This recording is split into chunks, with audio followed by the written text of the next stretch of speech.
আমাদের হাতে ব্রেড রেডফর্নের একটা সাম্প্রতিক লাইভ সেশনের সারসংক্ষেপ এসছে, আর এর মূল বিষয় হল ভিক্টরি উইথ অ্যাশ প্ল্যাটফর্মের অনবোর্ডিং প্রক্রিয়া। হুম এই অনবোর্ডিং শব্দটা আমরা তো প্রায়ই শুনছি, হুম কিন্তু সোর্স অনুযায়ী এটা শুধু একটা টেকনিক্যাল শব্দ নয়, এর ভেতরে একটা দর্শন কাজ করছে। একদম। চলুন আজের গভীরে গিয়ে দেখি সাধারণ লগ করার চেয়ে এটা ঠিক কতটা আলাদা। হ্যাঁ, বিষয়টা ঠিক তাই।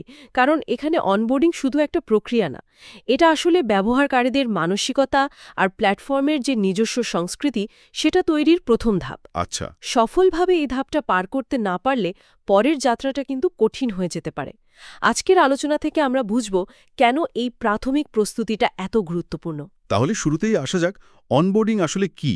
সোর্সে বলা হচ্ছে এটা কোনো একবারের কাজ না, বরং একটা ধারাবাহিক প্রক্রিয়া। ঠিক। প্রি অনবোর্ডিং বা অ্যাকাউন্ট সেটআপ থেকে শুরু করে প্ল্যাটফর্মের সংস্কৃতি বোঝা আর তারপর ট্রেনিং, পুরোটাই এর অংশ। ব্যাপারটা কি শুধু নিয়মকানুন শেখানো? তার চেয়েও বেশি কিছু। এর মূল লক্ষ্য হল ব্যবহারকারী আর প্ল্যাটফর্মের মধ্যে একটা আস্থার সম্পর্ক তৈরি করা। আস্থার সম্পর্ক? হ্যাঁ, ধরুন আপনি একটা নতুন দেশে গেলেন, শুধু ম্যাপ হাতে ধরিয়ে দিলেই তো হবে না, তাই না? না, তা তো হবে না। সেখানকার ভাষা, সংস্কৃতি, নিয়মকানুন সম্পর্কে একটা ধারণা দিলে আপনার চলাফেরা অনেক সহজ হয়ে যায়। অনবোর্ডিং ঠিক সেই কাজটাই করে, ব্যবহারকারীকে প্ল্যাটফর্মের পরিবেশে স্বাবলম্বী করে তোলে। সোর্সের এই অংশটা আমার কাছে সবচেয়ে আকর্ষণীয় মনে হয়েছে। কোনটা বলুন তো? যেখানে বলা হচ্ছে কে কবে জয়েন করেছে সেটা এখন আর কোনো ব্যাপারই না। সবাই নাকি এখন একই স্টার্টিং লাইন বা শুরুর রেখায় দাঁড়িয়ে আছে। এটা তো প্রচলিত ধরনের একেবারে বিপরীত। হ্যাঁ।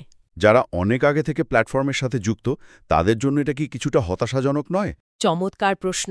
দেখুন, আপাত দৃষ্টিতে হয়তো হতাশাজনক মনে হতে পারে, কিন্তু এর পেছনের কৌশলটা কিন্তু খুবই সুচিন্তিত। কীরকম? এখন প্ল্যাটফর্মটি একটা নিয়ন্ত্রিত পরিবেশ তৈরি করছে।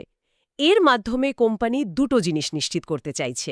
প্রথমত, ব্যবহারকারীরা আসল মানুষ কিনা। মানে কেওয়াইসি প্রক্রিয়ার মাধ্যমে? একদম। কেওয়াইসি বা নো ইওর কাস্টমার প্রক্রিয়ার মাধ্যমে যাচাই করা হচ্ছে। মানে প্ল্যাটফর্ম প্রত্যেক ব্যবহারকারীর পরিচয় নিশ্চিত করছে, যাতে কোনো ভুয়া অ্যাকাউন্ট সিস্টেমের ক্ষতি করতে না পারে। আচ্ছা।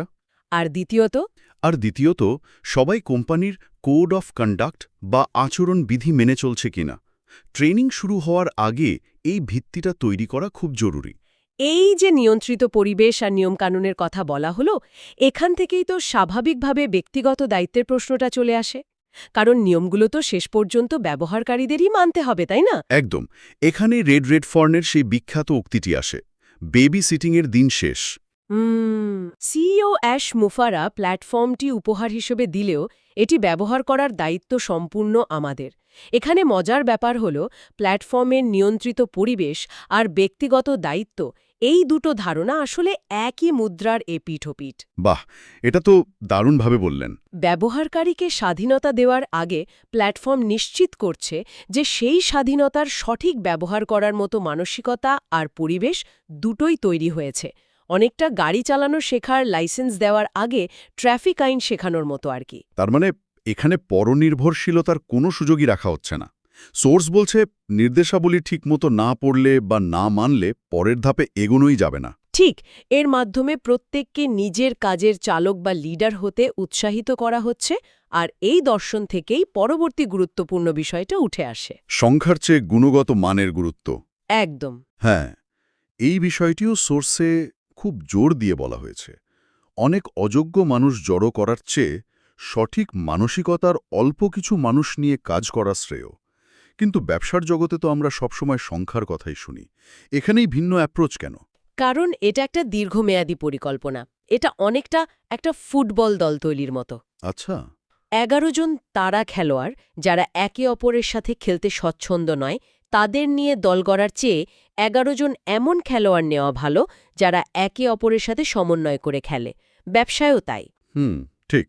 যারা আপনার লক্ষ্যের সাথে একমত বা অ্যালাইন্ড, দায়িত্বশীল এবং বিশ্বস্ত, তাদের নিয়েই একটা সলিড বিজনেস বা মজবুত ব্যবসায়িক ভিত্তি তৈরি করা সম্ভব।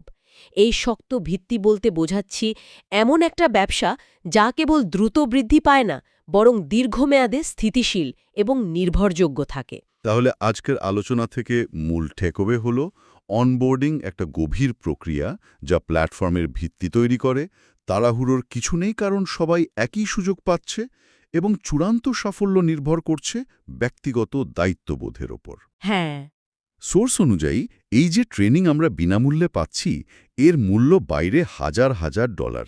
এটা সত্যি একটা বড় সুযোগ। অবশ্যই। আর আলোচনা শেষ করার আগে একটা বিষয় ভাবনার জন্য রেখে যেতে চাই। বলুন। সোর্সে বলা হয়েছে এটি সংখ্যার খেলা নয়, এটি সম্পর্কের খেলা। হুম। যদি তাই হয় তাহলে শ্রোতাদের জন্য প্রশ্নটি হল, যদি কোনো ব্যবসার ভিত্তি সংখ্যা না হয়ে সম্পর্ক হয়, তবে সেই সম্পর্ক তৈরির প্রথম পদক্ষেপ অর্থাৎ এই অনবোর্ডিং প্রক্রিয়াটি কতটা নিখুঁত এবং যত্ন সহকারে করা উচিত।